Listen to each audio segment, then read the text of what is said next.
લડતો હતો ને તમારા જેવા તમારા બધા માટે લડતો હતો. આવી બીજી 10 જગ્યાએ લડે છે. હા, બધા માટે લડતો. તો આનું ઘર તોડ્યું તો આપણે એવું કરીએ કે આખા ગુજરાતનો માલધારી સમાજ એ ફાળો કરીને આનું ઘર બનાવે. પહેલા 51,000 હું લખાવું છું આજે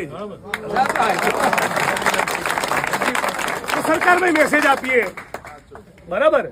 પણ આ એકદમ સ્પષ્ટ કિન્નાખોરી છે કે તું આ મુદ્દે ભવિષ્યમાં બોલતો નહીં તો તને નવરો કરી નાખીશું. મને આસામની જેલમાં નાખેલો, એક ટ્વીટ કર્યું નરેન્દ્ર મોદીની સામે, 2,500 કિલોમીટર દૂર આસામની જેલમાં નાખ્યો. શેના માટે?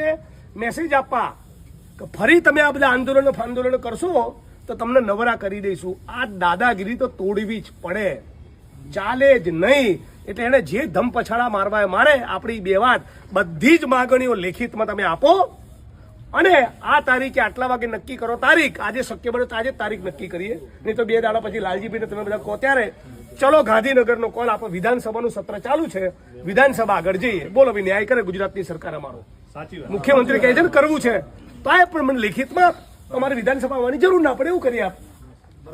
બરાબર. એટલે ઠાકોર સમાજ, દલિત સમાજ અને